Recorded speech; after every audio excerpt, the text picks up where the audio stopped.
Okay, welcome to this explainer. We are diving into what is, without a doubt, one of the most chaotic, entirely contradictory weeks in recent tech history.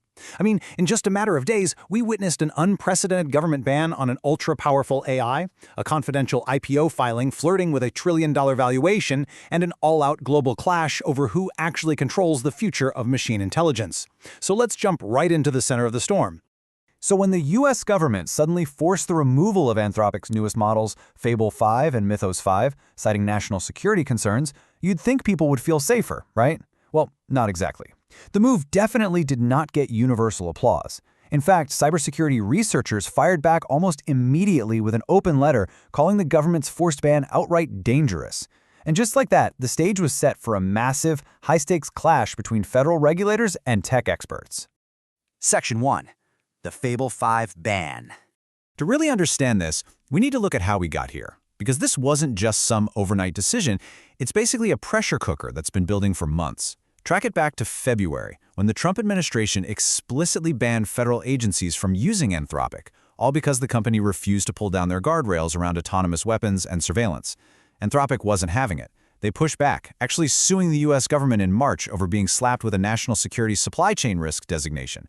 But the real breaking point, that hit on June 19th. The US government forced a total pull of both Fable 5 and Mythos 5 after Amazon researchers allegedly managed to bypass Fable 5's safety guardrails. Now, impartially speaking, Anthropic was very quick to point out that these exact same jailbreak vulnerabilities, they exist in plenty of other models across the entire industry. So this leaves analysts asking a pretty massive question. Is this ban actually responding to a genuine, totally unique security threat? Or is this just an extension of that ongoing political friction between the company and the administration? According to the sources, that exact ambiguity is sitting right at the heart of this entire debate. Section 2. Inside Claude Fable 5. To truly grasp the stakes of this ban, we really need to look under the hood at what Claude Fable 5 actually is. This is not just some routine software update. Sources indicate this is literally the smartest publicly available model on Earth right now, showing these just massive leaps in benchmark performance. It really brings that true big model feel. But, and this is a huge but, that massive leap in intelligence comes with a brutal price tag. We're talking roughly double the computational cost to run compared to their previous Opus generation. So, because this thing is so insanely smart, Anthropic built in this complex, two-tiered safeguard system to keep it in check. The first tier is pretty straightforward, visible classifiers. You ask it a dangerous question about, say, synthetic biology, and it actively downgrades your query to an older, dumber model to give you a safer answer. But that second tier, that is where things get super controversial. These are hidden safeguards.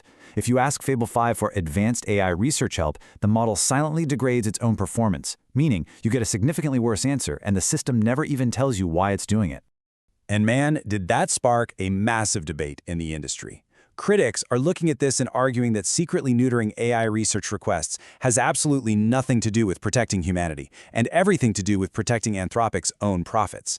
The argument is that by degrading those specific outputs, they're essentially just preventing their competitors from using Fable 5 to build rival models. It's a practice critics are flat out calling competitive entrenchment, just neatly disguised as safety. Section 3. The brake pedal warning. Okay, let's shift gears to a really fascinating public warning Anthropic dropped the very same week they were banned. They issued this rare, stark warning that we are rapidly nearing the era of self-improving AI. Just think about what that actually means for a second. We are talking about systems capable of updating their own weights and architectures while they are actively deployed. The AI is advancing its own code at a speed that humans literally cannot monitor in real time. This completely shatters how we currently handle tech safety. Under the old framework, a model's capabilities were basically locked in on release day. You tested it, you deployed it, done. But if an AI can update itself while it's running, a safety test done on a Tuesday is completely 100% obsolete by Friday. The model you're looking at is no longer the system you originally tested. Because of this massive paradigm shift, Anthropic is actively pleading with Congress for a technical brake pedal. They're asking for mandatory safeguards that can definitively, forcibly shut down a system if it falls into a runaway, unmonitored self-improvement loop. Section 4. The trillion-dollar IPO. Now, we absolutely have to look at the financial backdrop happening at the exact same moment. $965 billion. Just let that number sink in. That staggering, near trillion-dollar figure is Anthropic's targeted valuation for its confidential IPO filing.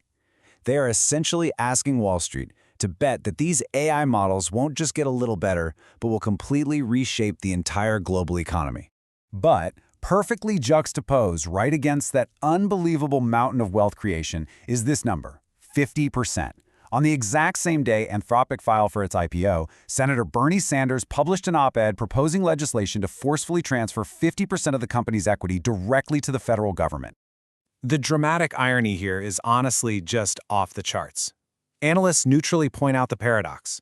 On one hand, you have Anthropic joining forces with companies like OpenAI to beg Congress for strict regulations and a literal brake pedal. But on the other hand, they are vehemently fighting off equity seizures and chasing a trillion-dollar payday. Critics are viewing this as a classic regulatory capture play. Asking for the rules you can comfortably live with to cement your own monopoly before someone else comes along and writes rules that you can't survive. Section 5. The future of AI oversight. Finally, let's zoom out a bit, because this battle over oversight is expanding way beyond Washington, D.C. It is becoming a massive global movement. In the U.S., the FTC is aggressively using its authority to crack down on companies that are overstating their AI capabilities. But it goes so much further than that. The Vatican is even weighing in. Pope Leo XIV just issued his first encyclical, Magnifica Humanities, explicitly calling for technology to be disarmed so that power doesn't just concentrate in the hands of a few billionaires.